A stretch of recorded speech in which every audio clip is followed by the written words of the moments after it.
Hi, thank you so much, Martha, for joining us today. Thank you. It's a pleasure. I'm so glad to be here with you. I mean, we're not exactly physically together, but it's good. I'll say this, at least we're in the same city. That's true. So I want to give an audience, why don't you tell us who you are, and then I'll tell everyone who's watching how I came to hear about you. So you're Martha Stark, I am a and tell us Martha. who you are. Yes, absolutely. So I'm Martha Stark, and it's great. I'm a born and bred New Yorker, you should know. I am the former finance commissioner for the city of New York, and what that means actually is finance commissioner is the tax collector for the city of New York, and we'll talk more in detail about what that all means. I'm a lawyer by training and graduate, two-time graduate of NYU undergrad as well as law school. I currently teach at one of the schools at NYU, Wagner. And one of the other things that I love to tell people is I was a White House fellow during the first term of the Clinton administration, actually. And I did a lot of work on policy and worked at the State Department during that That's even more interesting than you told us the first time we met. So I'll let everyone know I guess it was in the fall. Was that in the fall? Probably. I time. went to get my NYRS designation. I think less than 500 agents have it. You need to hit specific criteria to be approved into the program. And they were smart enough to have you in the room and talking to us about taxes, real estate taxes, things that have happened, things you believe are going to happen. And I just remember thinking when I heard you speak, I actually ran up to you after the presentation just to chat. Yes. I actually remember thinking, I want everyone who knows me to hear what you know. Great. And then I want everyone who knows them to hear what you know, because I think that it's stunning. So I'll ask you the first question Sure. that took me aback. Mhm. The answer did. What percent of city revenue comes from real estate taxes? Yeah, so it's a good question. The city of New York has a very large budget, you should know. It's about a $90 billion budget. $30 billion of that revenue is from property taxes in New York City. So If you say look that at it, one more time. I'm sorry, 30 Say that one more billion time. dollars. $30 billion, not million, billion with a B, dollars of it is coming from real estate taxes. If you looked at it as just a percent of, tax revenue, it's about 30 billion of almost 50 billion. So it's really a significant portion of the city's revenues and is incredibly important. And it's a property tax system that's broken, completely broken, for lots of reasons that we can discuss.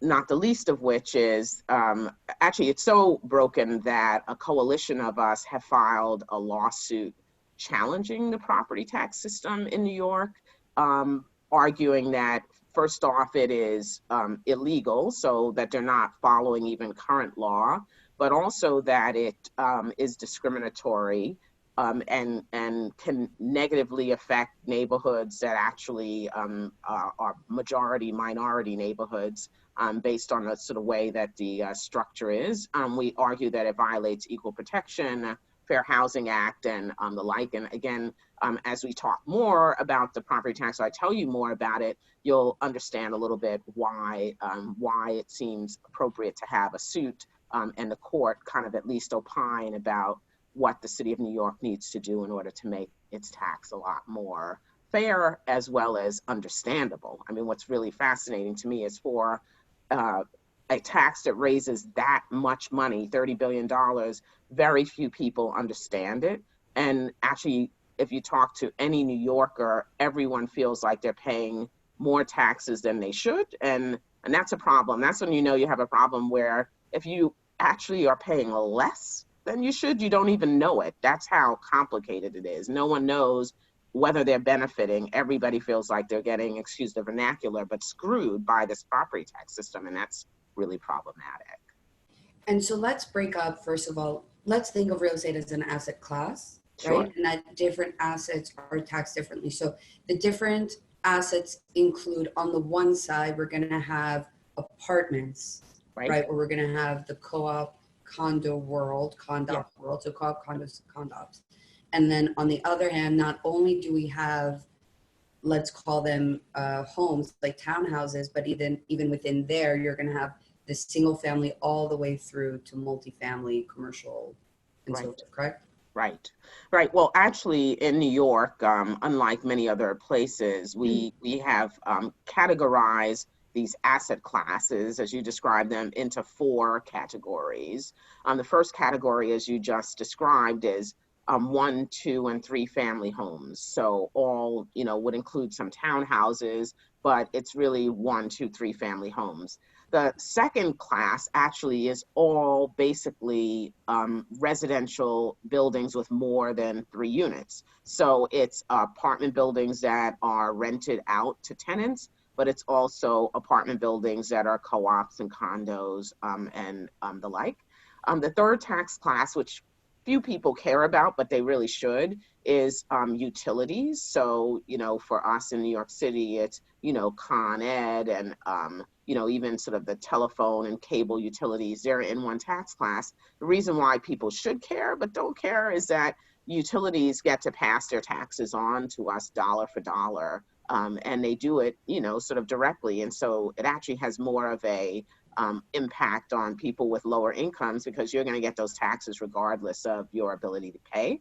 The last category is actually all other properties, but that's where you have commercial things like office buildings and factories and warehouses. So what's interesting about this four tax class system is that it was started after a lawsuit that was filed in the mid 1970s. And in 1981, basically, the legislature adopted this system and wanted to really offer lots of protection for one, two, and three family homeowners. At the time, back in 1981, when this law was adopted, there were basically only 100,000 co-op and condo units. I mean, New York City, as you know, has always been kind of a renter town, but there were a significant number of homeowners, and they thought if they adopted what the court had suggested, those homeowners, their taxes were going to increase kind of precipitously. And so they said, well, what we're going to do is actually adopt this four-class system and protect homeowners. And they did that in some really hard to understand ways in retrospect, I and love how you so say it was hard to understand in retrospect. I don't know if it could ever have been easy. that's correct. I mean, I think that that's right. So the rules that were enacted for one, two, and three family homeowners went something like this. First is if your property's worth, $500,000, we're not going to assess it for $500,000. We're going to assess it for a percent of $500,000. Now, most people don't like math, like you and I might like math. And so if you say to them, the first thing you have to do is multiply by this number, that's going to be your assessment. And now try to figure out whether or not your assessment is fair compared to your neighbors. People, their eyes literally glaze over because they don't know what the math is. And the first assessment ratio, that's what it's called, the assessment as a percent of market value, was 18% back in 1981. So imagine you're sitting there and you're saying to yourself, oh my God, my house is worth 500,000. What's 18% of 500,000? And you're doing all this sort of math, and again, immediately you sort of tune out. So the first thing they said was assessments are going to be at a percent of value.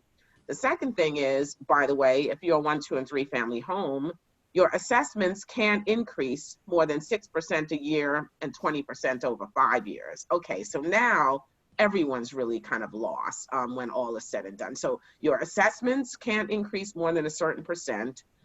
It is at a percent of value. And then the third thing that they did, which is really complicated to understand, is they said, even though you, class one, represent about 30% of total market value in the city, you're only going to pay 14% of that. And I just want to remind everyone, class one are going to be 1, 2, and 3 family homes. That's correct. That's exactly right. Yeah. So that's what they did for that homeowner class one, 1, 2, and 3 family homes.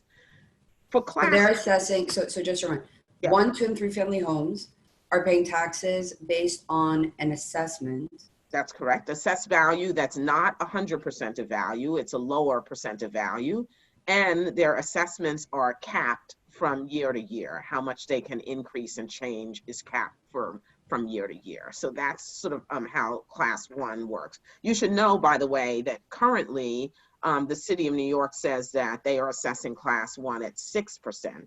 So over time, because of the way the caps work, the only way you can actually create equity is by lowering the assessment ratio. And what's supposed to happen, I should have said this earlier, is assessments are supposed to be uniform. So if I have a $500,000 house and you have a $500,000 house, the presumption is that we should be paying taxes at the same percent of value. That is what the assumption is. A little bit different from how California's system works, but again, more on that later. Well, yeah, that is an interesting point. Yes, absolutely. All right, so then class two is the next step. So then that's condo, co-op, condo.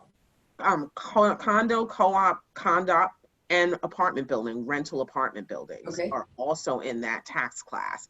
And so tax class two is also very interesting class. Back in 1981, there were only about 100,000 co-ops and condos. And now we're, more than 500,000. Beyond that. Yeah, absolutely, more than 500,000. And one of the things that you should know is back in 1981, there were some co-ops that were built as co-ops, but a significant number of co-ops started to be converted co-ops. So one of the things that they said in the law, again, back in 1981, is that, the city of New York wanted to encourage home ownership. And so if you converted a rental building to a co-op or condo, what they said is, what we want you to do is assess that co-op and condo as if it were a rental building. Really kind of crazy, sort of if you think about it. And what ended up happening was, of course, 1986, tax reform, a lot more actual co-ops ended up kind of converting in the mid sort of 1980s through 1990s. In fact, I'm talking to you from my co-op that I purchased in 1984. And I mean, at that time it was gutted and, sort of new. And what I tell people is that this part of the law that says it has to be valued as a rental so undervalues co-ops that my co-op I bought in 1984, I'm not embarrassed to say, for $90,000. And it's of course now worth quite a bit more than $90,000. Well, the city's value for my co-op this year is just about 100,000, way under what its true value is. And now, do we think that's the reason for, I think it's the reason for several things, but I'd love to share through my assumption and hear back from you. But my assumption is, one, co-ops are older, so they're not gonna get necessarily the same rent as new ones. But as well, when you're assessing the rent, how do you do it? You look at a group of other similar co-ops, what they're renting for. And because so many co-ops start as rental units, then we're dealing with rent control and rent stabilized units in that world of, we're comparing you to these other units, right? That kind of class there. And then that would be the reason for such low taxes. Well, so it's interesting, co-ops are old, but they still trade for a value. But your point is a good one. Actually, what the law says is you're supposed to compare them to rentals. So they don't look at other co-ops. They actually look at rental buildings. So they're trying to find a rental building that's comparable to your co-op, which is becoming increasingly difficult to do. But you're right. The point that you made, if your co-op was built prior to rent regulation, which a lot of the ones on the, Upper West Side, on Central Park West, on Fifth Avenue were, then you actually have to find a rent regulated rental to compare them to. And so you're right, it leads to some very odd tax sort of consequences. So, one of the things that has come up is this whole idea that, Ken Griffin bought a condo that he purchased for about $238 million. The numbers are more complicated because it included some other things, but it's around $238 million. Right now, the city's market value for that property is less than $10 million. It's about $9.5 million. And that's because the way that they have to arrive at the value is by looking at rentals, and it's just hard to get a rental that you're gonna get a value up at $9 million. What that means though is that because the apartment building class has co-op condos and apartments, rental apartments in it, that rental apartment building owners and their tenants end up paying basically a disproportionate share of the tax because their values are more, not 100% accurate, but more accurate than, for example, this, sort of Ken Griffin sale. And in fact, if you looked at the total value that the city has for that building for 220, I think it is, Central Park South is where he purchased, the city's entire market value for the entire building is less than Ken Griffin's sale price. It's that kind of crazy. So in any event, but so that's, and also his unit doesn't exist. He doesn't there. I would argue, if that sales price hasn't existed yet, that rental price likely hasn't existed yet. That is absolutely right. And so it's an interesting question about like what kind of rent would actually justify a sales price that high, And then someone actually needs to rent it at that price. Right. I mean, because all of these assets, it's still supply and demand, right? That's correct. You can say, okay, so we believe the rental would be X dollars a month, right? But then someone actually needs to prove that that's actually in real market terms possible. That's right. And so, I mean, ultimately, I think a property tax system is better if it's based on, sales prices so that you actually can kind of compare yourself to other sales. And, my sort of fundamental belief is that, if I have a $500,000 or $1 million property, I would like to know that my taxes, or at least the way that I'm assessed, is equal to another $1 million or $500,000 property or a $238 million property. And that's certainly not true in the city's sort of system at all. We did a lot of data analysis for our lawsuit. And one of the things that, we did just kind of for fun, I mean, for me, it was for fun, I like playing with numbers and spreadsheets, but one of the things that we decided that we were going to try to do was say, let's look at, properties that have sold for like $750,000 in the city. And what's the range of taxes for those properties that have sold for $750,000? I'm going to refer to my little slide deck that I carry around with me that actually says New York City's property tax. There it is. It's broken. It sort of says that. So what we did was, actually the number that we used was $775,000. So these were sales. Again, we filed this suit actually in 2017. So these were sales that had happened in 2016. And we thought, like, let's just take a look at this data. So same sales price. The tax bills ranged from a low of $1,500 to a high of $11,000.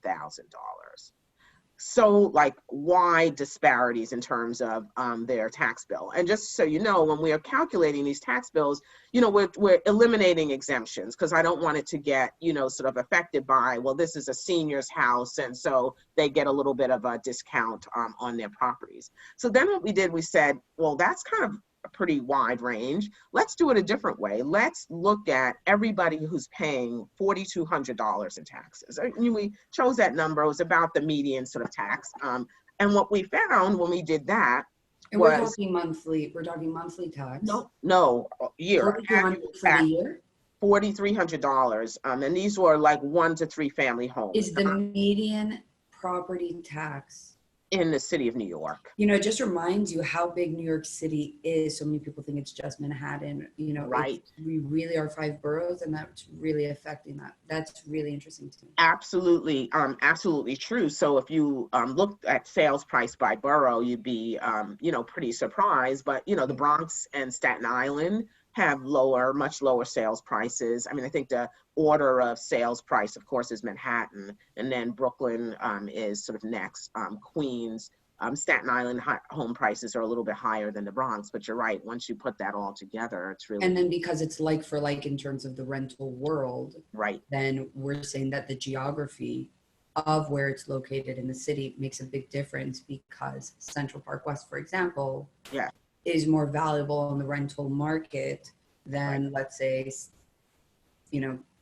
Staten Island. Right, or even Yeah. more valuable from a sales price Right. perspective, right? I mean, Manhattan is an island. We kind of, we know that, but we kind of forget it. Like islands are pretty expensive to Yes. maintain, and dear. It's like nice to, sort of have a place if you do in Manhattan. And the other boroughs are really nice places to live too, but from a sales price perspective, Right. typically it's just a bit lower. There's more But demand. Let's say there's more demand for Manhattan. There's more demand for the view of the park, let's say. that's correct. And that's driving the rental prices up for those specific requirements, let's say. And Right. therefore, if it doesn't exist, it could be less expensive in a different way. Right, right. And so it drives up rental prices, but it also drives up land prices and therefore sales prices Correct. for Yes. homes as well. I mean, Yes. many more people living vertically in Manhattan than horizontally, right? So Staten Yes. Island is a very horizontal borough, and parts of Queens are that way as well. I mean, even if you, again, I live in Brooklyn, so if you go into the boroughs, you'll see more horizontal living than vertical living. So it's Yeah. pretty interesting. So So 4,300 median tax yeah, that price was in per year 2017. in And what we 2017. Yep. found was the range of sales prices was $500,000 was paying 4,300 to a place that was paying not that was 9 million that sold for 9 million. That's how wide that range was. Now the 9 million people were like, oh well, that might be an outlier, so I'll take the 9 million out.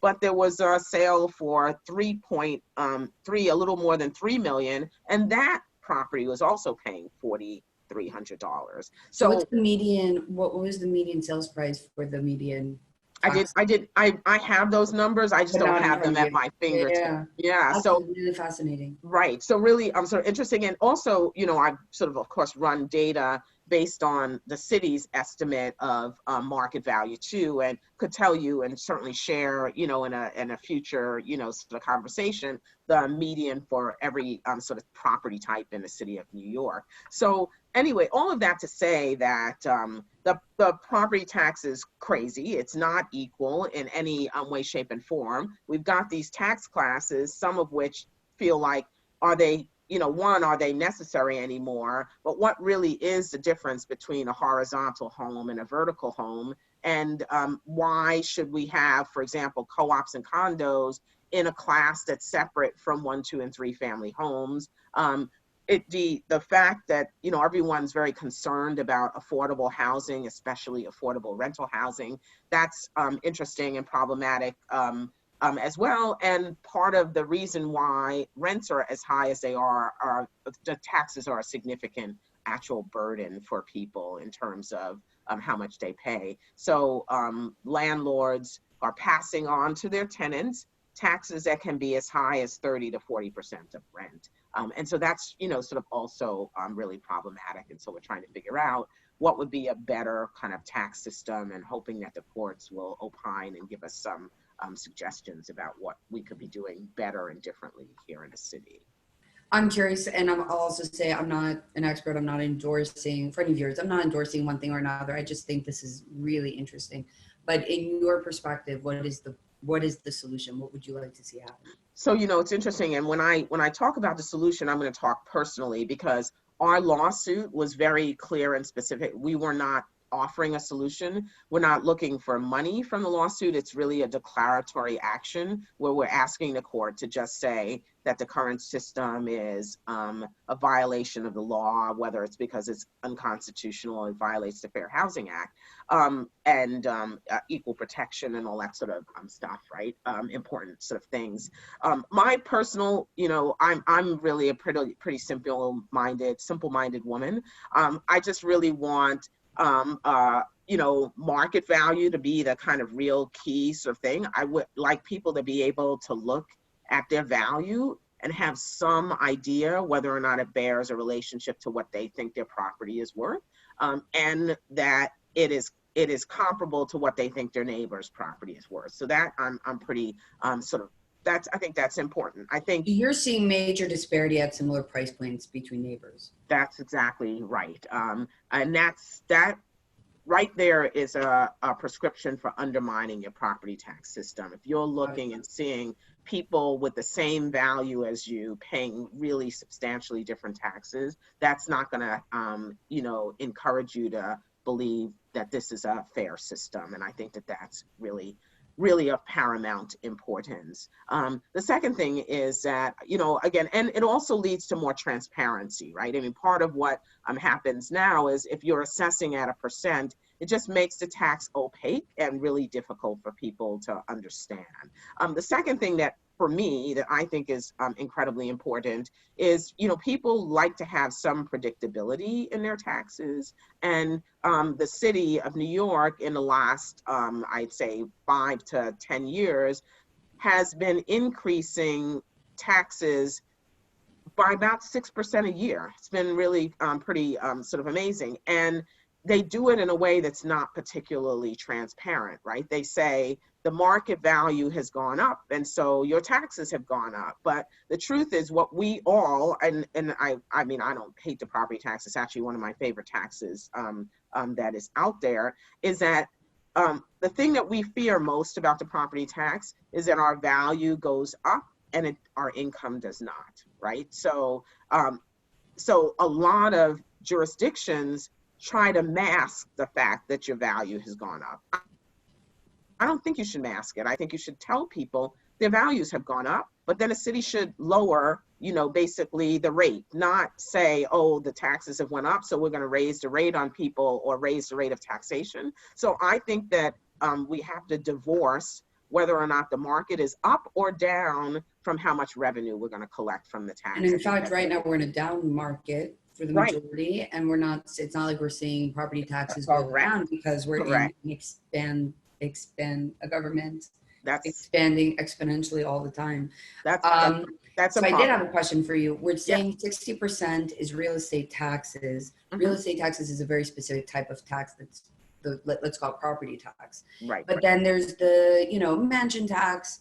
By the way, it's so funny. One of my early clients, she was like, fine, I'll pay the tax, just don't call it a mansion. Which I thought was so funny because it's true. But let's say you have a mansion, you have sales taxes, transfer taxes, mansion taxes. Are those included in this number?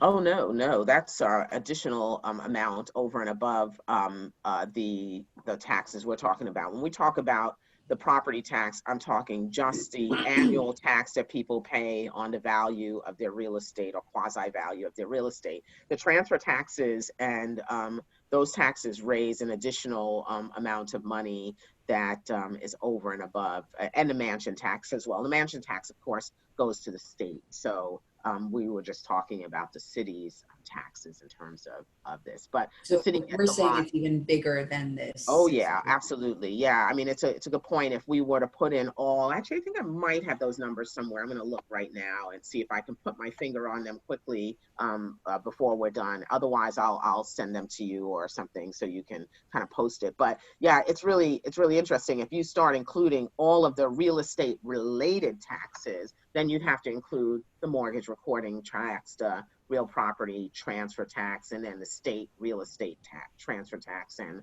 mansion tax, as they call it. We're not even talking about sales taxes, which, also the city has a sales tax that ties on top of the state's sales tax rate, and all of that. And so just the major points I would say is we've got all real estate is 4 different classes in terms of how the city views it. The first 2 have to do with residential. So the 1 is 1, 2, and 3 family. Correct. And for that, they take a % of the assessed value. Yes. Of what they think the assessed value is. And then the second one is going to be co-op, condo, and rental units. Yep. And that's taxed based on what the city assumes you'll be able to earn in rentable income. That is correct. That's exactly right. And I should say everyone is assessed at a % of value. So while currently the city says class 1 is 6% of that estimated value that they arrive at, class 2, the apartment buildings, co-ops, and condos are at 45% of the value that the city estimates. Commercial are also at 45% of that. It's a funny thing. I think the thing I'm most nervous about is that you you are granted that this is not fair housing, but then what's going to happen is the legislator, and they're going to be like, okay, we need all this money to pay for all these new things that we want to do. So let's rethink the tax system in a way where we're taking more and more and more. instead of let's rethink the system so that it's fair. So I guess the next question is, if we're going to replace it with something, how do you think it will end up being Yeah, so defined? I mean, I do think that that's a sort of fair, sort of point is even the mayor and the speaker of the city council put together a property tax reform commission. We believe that they did that kind of in response to our lawsuit. We actually know that they did it in response to our lawsuit because they did it like 2 weeks before we were scheduled to have the major hearing before the judge. But what's interesting is the mayor said that he wanted it to be basically revenue neutral. And I don't know exactly what he means by that, but I think he wants to make sure that the property tax is growing as he has it projected to grow about 4 to 6% a year. So one of the things that people have been talking about is looking at benefits that are currently given to some property owners and not thinking that that's done in a fair way. So, for example, Controller Stringer just released a report today, and one of the things that he suggests is that the builders of rental properties have been receiving something called 421A. It used to be that condos could get 421A as well, but that's no longer true. And so Controller Stringer is suggesting that maybe they just not have 421A anymore because it's too costly and it doesn't deliver enough sort of benefits for affordable housing development. That's one sort of thing. The second thing is, we didn't talk about this, but in addition to the fact that co-ops and condos are valued as if they're rental properties, which leads to their value being much lower than it would otherwise be. Co-ops and condos get what's called an abatement, and it's an abatement if it's your primary residence. And we could talk about how primary residence is determined, but it's you get a reduction in taxes from 17.5% to as much as 29% reduction in your taxes. And there's been talk about also eliminating maybe that co-op condo abatement because it's too broad. And it was born out of an original belief that co-ops and condos are paying much more in taxes than 1, 2, and 3 family homes. And now when we look at the data, there are some co-ops and condos that are paying maybe more, but a significant number, especially of high value co-ops and condos, are paying less than some homeowners in the boroughs on a percent basis, like if you take the taxes as a percent of value. So that's a problem. Or one of the other ways that we do this analysis is, what are your taxes per $1 million of value? And when you look at taxes per $1 million of value, there are some co-ops condos that are paying $2,000 per $1 million of value, but yet in the boroughs, in some homes, they're paying $10,000 to $12,000 per $1 million of value. So, again, for me, what are the kind of quick, ideas about how to fix it? One, it needs to be transparent so people understand it. And so I would love to see a system where we talk about market value. Second, I'd like a divorce between basically when your values grow, that does not mean that your taxes should grow. Those two things should be sort of separated. The third thing that I would say is that, we might be very concerned about people on fixed incomes. I'm soon going to be on fixed income, I hope anyway. But we might be concerned about, so you can provide relief legally to seniors or people who have made New York City their home for 30 years or more. You can do that kind of relief, but you shouldn't do it in an effort to undermine the transparency that should be in a property tax system. You've said so much in the last whatever minutes it's been that I want to unpack just a little bit. So the first thing is, I'm looking at my calendar, that's where I'm looking.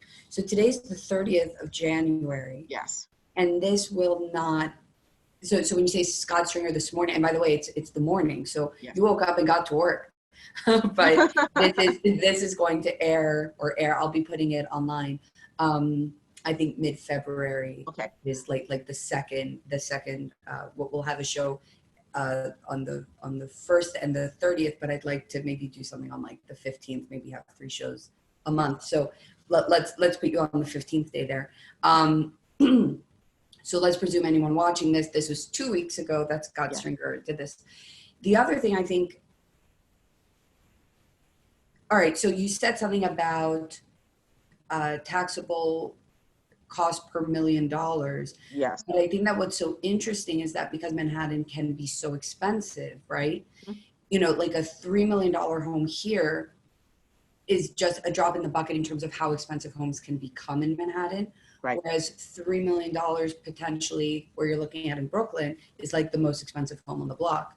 Right. And so I wonder that could be a reason that they're taxed so much higher, because in one it's like a mid-level home, and in the other it's the most luxurious you could get.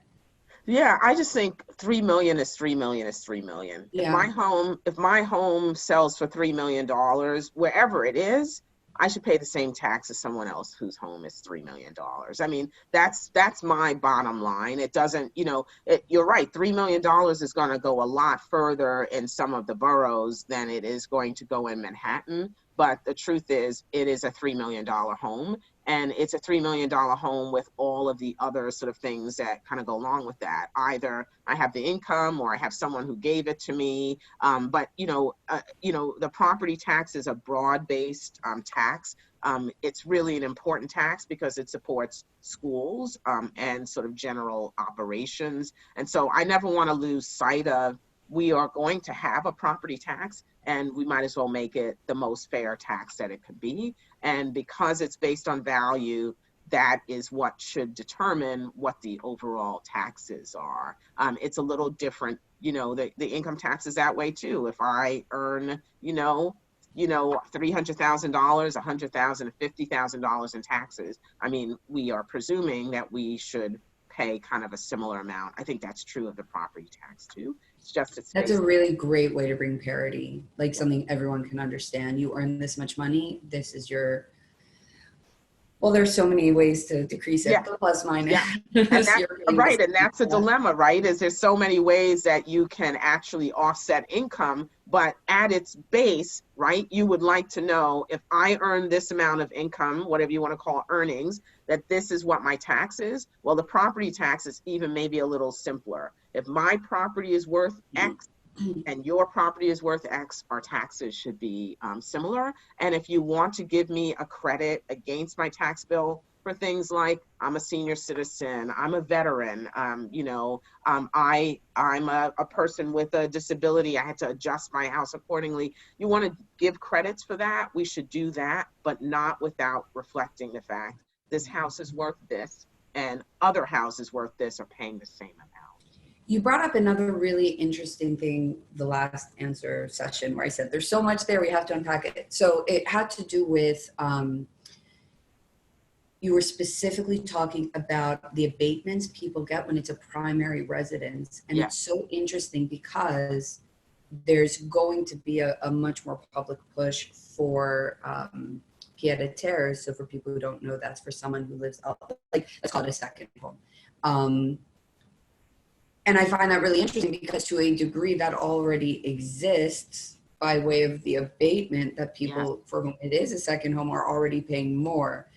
But I suppose what they're trying to do now is so for here, where this is regular and here you get the abatement, they're saying, okay, let's all bring everyone to regular, right? Right. And then we're going to increase, it's just a way to make more money. Well, it's interesting, the pied-à-terre tax is really, I've actually done some research on this and analysis. The pied-à-terre tax is actually just bad tax policy. It's really not a great kind of thing to do. A lot of the people who are advocating for the pied-à-terre tax have said, well, other international cities have such a tax. So they look at, kind of Vancouver and Toronto and Singapore. They're looking at London and stuff like that. And what they seem to not understand is those taxes are really very different. First of all, the pied-à-terre that has been proposed here would be an annual tax. It would basically be an add-on to the already existing property taxes that people pay. Whereas in most of the other places, it's a one-time tax. It is the equivalent of our transfer tax, and it's much lower than the pied-à-terre that's been proposed here. But your point is really also very well taken, which is we're still trying to understand who would be subjected to this tax. Like, is it, if your parents actually are snowbirders, would they be subject to this tax? Is it, sort of people within New York State? Like we've learned that a lot of people who might be in Westchester and Long Island keep a house in the city if they're kind of working in the city. Who are, these folks in the other places that adopted this tax, it was clear what they wanted to do was exclude foreign buyers. And in fact, them adopting that tax had that result. I mean, essentially foreign buyers stopped buying there. One of the things that, again, I could go on this topic kind of for a little bit is most people who have a second home, if you want to call it that, they actually spend, let's say they spend 20% of their time in the city. They still are paying full property taxes and using little to no services of the city. They're not using the public schools. They're not using, so to tax them even more, one of the sort of underlying theories of taxation is you might want to have it be about benefits that you receive. And there's no way that, pied-à-terre owners are getting sort of those benefits. So it's kind of to me, sort of a goofy tax. I've been meeting with lots of people about this, and they say, well, but it's inevitable. It's going to happen because, one, everyone sees that there's these high valued places. They don't think they're paying their fair share. And then also the city has like lots of needs. NYCHA, housing, the housing authority in the city of New York, which is what the housing I grew up in, by the way, I should say, needs, sort of funds. And, why not make sure that people who buy very high valued places, and they define high valued as 5 million or more, and aren't living in it full time, that they should pay additional taxes as if they don't pay taxes already. So yeah, it's an interesting thing. And I love what you just said. Well, it's coming. Yeah. Well, that's inevitable. what everyone says. It's inevitable. Yeah. Yeah, and we've been told as much as like the facts don't matter. The fact that it's not good policy doesn't matter. Yeah. It's going to happen anyway, and that's kind of a scary thing to me, to think that smart people gathered around won't react to the fact that it's not a good tax, but also the luxury market is hurting right now. It's really not doing very well. There's a lot of product that's not selling, and it is going to have an effect on that market, likely dropping pricing. And the thing is that my perspective is, okay, so pricing comes down. Yes. Then all those taxes that are 8% of the sales price that the city gets at that sale, then that revenue is going to come down as well. I mean, there's this long thing, and I find it interesting when you say, we look at London as an example. Okay, so they implement a tax, they institute a tax against foreign buyers, right? International buyers, and it affected their property values. But yes. If it's affecting their property values, how else is it affecting the final, let's call it the coffers? How is it affecting that? And I don't know. I think it's more of a reaction of like, what's mine is mine, what's yours is mine. Yes. People go out, they're making their money legally, and then they're like, but you have too much of it. Right. Sorry, I mean, I'm a low tax policy person. Now we all know, but it's one of those really interesting things where I feel it's more of a response, like an emotional response. You have too much and I have too little. Right. Much less than as a policy. Is it actually something that's effective? Yeah, and I think again that's a really good point, and we have a pretty progressive tax structure on the income tax side, right? I mean, we do graduated tax rates and the like on the income tax side, and we have broad-based taxes. I mean, the city of New York, at least when I was finance commissioner, I haven't counted the taxes now. We separately, the city itself, had 14 taxes that we administered, property taxes, corporate income taxes, this tax and the other. And, again, I mean, just guess sort of from a closing perspective, what I would say is if we had a better structured property tax that was fairer, that was based on sales price and market value, then you don't need a pied-à-terre tax on top of that. What you need is to have a tax that says, here's what the values of property are. Here's a reasonable amount that we want people to pay, and here are the people who we actually are concerned about if they're on fixed incomes and they're seniors and the like, and we're going to credit their tax bill. That's, to me, a much better system. Will raise revenues in a way that is more rational and fair and broad-based. There's so much more to ask. Yes, Much more to ask. Maybe we'll do this again. I would love it. Thank you, Martha. This has been absolutely amazing. And I just want to thank you for taking your morning on a weekday work morning to join me. Yes, and absolutely. share Thanks your for having me. Yes, absolutely. Thank you so much. All right. Have a great day.